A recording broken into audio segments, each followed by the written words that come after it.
அனைவருக்கும் வணக்கம். தெய்வீக பலன்கள் சேனல் சார்பாக தங்களை அன்புடன் வரவேற்கிறோம். இன்று நம் காணொலியில் காண விரும்புவது பாரம்பொருள் ஸ்ரீ ஐயப்பனின் பக்தர்களான கன்னிசாமி சிறப்புகளை பற்றி இந்த காணொலியில் விரிவாக பார்க்கலாம். வாருங்கள் காணொலிக்கு செல்லலாம். மறக்காமல் ஒரு சப்ஸ்கிரைப் செய்யவும். சபரிமலை யாத்திரை முதலாக செல்லும் ஐயப்ப பக்தர்கள் நடத்தும் சடங்கு கன்னி பூஜை. சபரிமலை ஐயப்பன் கோவிலுக்கு முதல் முறையாக மாலை போட்டு செல்லும் பக்தர்கள் கன்னி பக்தர்கள் என்று அழைக்கப்படுவது ஒன்று. மேலும் அவர்கள் கன்னி பூஜை செய்வது வழக்கமாக ஒன்று. கன்னி என்பது தமிழில் மிக அழகான வார்த்தை. கன்னி என்றால் இளமையானது, அழகானது என்று பொருள். அதனால்தான் முதலில் சாமிக்கு மாலை போடுபவர்களை கன்னிசாமி என்று அழைக்கிறோம். திருமணம் செய்யும் பெண்களுக்கு கன்னிகாதானம் என்ற பூஜை செய்கின்றனர். இப்படி அழகிய காரணம் பல உண்டு. பக்தர்களுக்கு அன்னதானம் செய்ய வேண்டும். இந்த மாலை போட்ட பிறகு மாலை போட்ட நாளிலிருந்து விரதத்தை முடிக்கும் வரை முடிவெட்டுதல், சவரம் செய்வதை தவிர்க்க வேண்டும். மெத்தை, தலையணை உபயோகிக்காமல் தரையில் துணி விரித்து படுத்து தூங்க வேண்டும். விரத நாட்களில் பெண்களை சகோதரியாகவும் தாயாகவும் கருத வேண்டும். விரத காலத்தில் பிரம்மச்சரியத்தை கடுமையாக கடைபிடிக்கிறது சிறந்ததாகும். மனதளவிலும் பெண்களை நினைத்து கூட பார்க்கக்கூடாது. சபரிமலை யாத்திரை முதலாக செல்லும் ஐயப்ப பக்தர்கள் நடத்தும் சடங்கு கன்னி பூஜையாக பார்க்கப்படுகிறது. சபரிமலைக்கு பெண்கள் வரக்கூடாது. காரணம், அவர் பிரம்மச்சாரி என்று பக்தர்கள் கூறுகின்றனர்.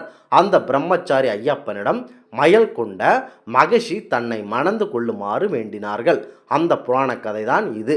என்னை மணந்து கொள்ளுங்கள் என்று வேண்டி நின்ற மாளிகை புறத்து அம்மனிடம் நான் இந்த ஜென்மத்தில் முழுவதும் பிரம்மச்சரியாக இருப்பதாகவே சத்தியம் செய்துள்ளேன். அந்த சத்தியத்தை மீற என்றும் என்னால் முடியாது என்று பாரம்பொருள் ஸ்ரீ ஐயப்பன் அவர்கள் கூறினார். அதற்கு அந்த பெண் தொடர்ந்து வற்புறுத்தி கேட்டுக்கொண்டதன் பேரில் ஐயப்பன், நான் வீற்றிருக்கும் மலையில் நீயும் அமர்ந்திரு.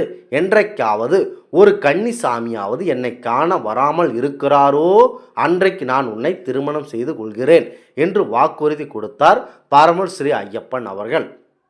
மற்ற எல்லா விரதங்களில் இருந்தும் முற்றிலும் மாறுபட்ட விரதம் ஐயப்ப விரதம். ஒவ்வொரு மாதமும் சஷ்டி, ஏகாதசி, பிரதோஷ விரதங்கள் எல்லாம் ஓரிரு நாட்கள் மேற்கொள்ளும் விரதங்களாக இருக்கும். கந்த சஷ்டி விரதம் 6 நாட்களும், கேதார கௌரி விரதம் 21 நாட்களும் நீட்டிப்பவையாக இருக்கின்றன. ஆனால் ஐயப்ப விரதம் 1 மண்டல காலம் நீடிப்பது, இருவேளையும் 2 பூஜைகள் செய்வது அவசியமாக பார்க்கப்படுகிறது. ஆனால் இந்த கன்னி பூஜையை பொறுத்தவரை இப்படித்தான் செய்ய வேண்டும். இத்தனை பேருக்கு கட்டாயம் அன்னதானம் செய்து இருக்க வேண்டும் என்று எதுவும் இல்லை. சொல்ல போனால் இப்படி சொல்லவும் முடியாது. நாம் சக்திக்கு உட்பட்டு என்ன முடியுமோ அதை செய்யுங்கள். மற்ற நாட்களில் சூரியன் முகத்தில் அறையும் வரையில் தூக்கம் போடும் பழக்கம் உள்ளவர்கள் கூட கார்த்திகை மாதத்தில் சபரிமலை ஐயப்பனுக்கு மாலை போட்டு விட்டாலே தன்னுடைய பழக்க வழக்கத்தை தற்காலிகமாக மாற்றிக்கொண்டு தினமும் விடியற்காலையில், அதாவது அதிகாலையில் எழுந்து குளித்து, அதாவது குளிர்ந்த நீரில் குளித்து முடித்து பூஜை செய்வது பயபக்தியுடன் ஐயப்ப சுவாமியை கும்பிடுவார்கள். அதோடு தவறாமல் காலை மாலை என 2 வேளைகளிலும் கோவிலுக்கு சென்று சாமி தரிசனம் செய்து வருவார்கள். எல்லா தெய்வங்களுக்கும் அவல், பொரி, கடலை மற்றும் பழல், வெற்றிலைப்பாக்கு, சித்திரானம் படைத்து பூஜை செய்ய வேண்டும். தான் சுத்தமாக இருப்பதோடு அல்லாமல் வீட்டையும் சுத்தம் வைத்து கொள்ள வேண்டும். வீட்டில் உள்ளவர்களையும் சுத்தமாக இருக்க வைத்து அவர்களையும் பக்தி நெறிக்கு உட்படுத்துதல் சாலச் சிறந்ததாகும். மாலை போட்ட பின் மது, புகை, அசைவ உணவுகள் போன்றவற்றை அறவே தவிர்க்க வேண்டும். சொல்லப்போனால் புகை பழக்கத்தை கைவிட நினைப்பவர்கள் ஐயப்பனுக்கு மாலை போடுவது ஒரு சிறந்த வழக்கமாகவே அமைந்துள்ளது. இது வழியாகவும் அமையமாகும். பக்தர்களுக்கு அன்னதானம் செய்ய வேண்டும். ஐயப்பனுக்கு மாலை அணியும் போதே பக்தர்கள் அனைவருமே இந்த மாளிகைபுரத்து அம்மனின் பெயரை சொல்லியே மாலை அணிந்து கொள்கின்றனர். உண்மையில் இந்த மாளிகைபுரத்து அம்மன் தான் ஐயப்பன் அவதாரமாக உருவாக முழு முதற் காரணமாக இருக்கின்றனர். ஆண்டிலிருந்து இன்று வரையிலும் நாள்தோறும் சபரிமலைக்கு செல்பவர்கள் பாரம்பொருள் ஐயப்பனை தரிசித்துவிட்டு கண்டிப்பாக பாரம்பொருள் மாளிகைபுரத்து அம்மனையும் வணங்கிவிட்டுத்தான் திரும்பி செல்கின்றனர். ஆனால் எந்த ஒரு கன்னிசாமியும் ஐயப்பனை தரிசிக்காமல் வராமல் இல்லை. மாளிகைபுரத்து அம்மனும் ஐயப்பனை மணக்க ஆவலோடு காத்திருக்கிறார்கள். என்றைக்காவது கன்னிசாமி வராமல் இருந்து விடுவார்கள் என்று. வசதி இல்லாத ஐயப்பன் பக்தர்கள் கன்னி பூஜைக்கு கடன் வாங்கி செய்வதை ஐயப்பன் விரும்ப மாட்டார். கன்னி பூஜை என்பது முதல் வருடம் சபரிமலைக்கு செல்லும் ஐயப்பன் விரத காலத்திற்கு குருசாமி சௌகரியமான ஒரு நாளில் தனது வீட்டில் நடத்தும் பூஜையையும் அதைத் தொடர்ந்து ஐயப்பன்மார்களுக்கும் உறவினர்களுக்கும் கொடுக்கும் விருந்தாகும். இந்த பூஜை கன்னி பூஜை என்று கூறுகின்றனர். ஐயப்பனின் வசதிக்கேற்ப தகுந்தாற்போல் இடவசதி பண வசதிக்கு ஏற்றாற்போல் நீங்கள் செய்வது சாலச் சிறந்ததாகும். வசதி இல்லாதவர்கள் கடன் வாங்கி செய்வதை பாரம்பரிய ஐயப்பன் அவர்கள் விரும்ப மாட்டார்கள்.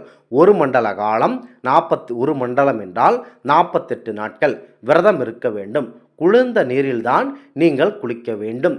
பரம்பொருள் ஐயப்பனை 108 முறை சரணம் கூறி பூஜை செய்ய வேண்டும். சபரிமலை செல்பவர்கள் ஒரு மண்டல காலம் 48 நாட்கள் விரதம் இருந்து ஐயப்பன் நினைத்து விரதம் இருக்க வேண்டும். நீலம், கருப்பு, பச்சை, காவி போன்றவற்றில் ஏதாவது ஒரு நிற வேஷ்டியும் சட்டையும் அணிய வேண்டும். சபரிமலையில் ஐயப்ப சுவாமிக்கு அதிகாலையில் பூஜை அஷ்டாபிஷேகம் நடத்தப்படுகிறது. அதாவது பால், தேன், விபூதி, பஞ்சாமிர்தம், இளநீர், சந்தனம், பன்னீர், தூய நீர் போன்றவற்றை 8 பொருட்களால் அபிஷேகம் செய்யப்படுகிறது. திருமதுரம், பழம் மற்றும் தேன், சர்க்கரை சேர்ந்த கலவை நெய்வேத்தியம் செய்யப்படுகிறது. பின்பது நெய்யாபிஷேகம் செய்ய நடக்கிறது. மதிய பூஜைக்கு இடித்து பிழிந்த தேங்காய் பாலுடன் கதளிப்பழம், சர்க்கரை, சம்பா, பச்சரிசி, சுக்கு, நெய் போன்ற சேர்த்து ஐயப்பனுக்கு பாயாசம் செய்து தரப்படுகிறது. இதை மகா நைவேத்தியம் என்று கூறுகின்றனர் ஐயப்ப பக்தர்கள். பக்தர்கள் தங்கள் வீடுகளிலிருந்து தேங்காய்க்குள் நெய் கொண்டு வருவார்கள். வெளியூர்களில் இருந்து வரும் பக்தர்களுக்கு தேவஸ்தானின் சேவைகள் ஏற்பாடு செய்யப்படுகின்றன. இந்த தேங்காய்கள் திறக்கப்பட்டு தெய்வத்தை நெய்யால் நீராட்டுவார்கள்.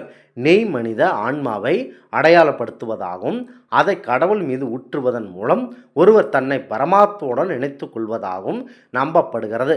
சபரிமலை கோவிலானது நாடு முழுவதும் உள்ள பக்தியுள்ள யாத்திரைகளால் மேற்கொள்ளப்படும் மிகப்பெரிய வருடாந்திர யாத்திரைகளில் ஒன்றாகும்.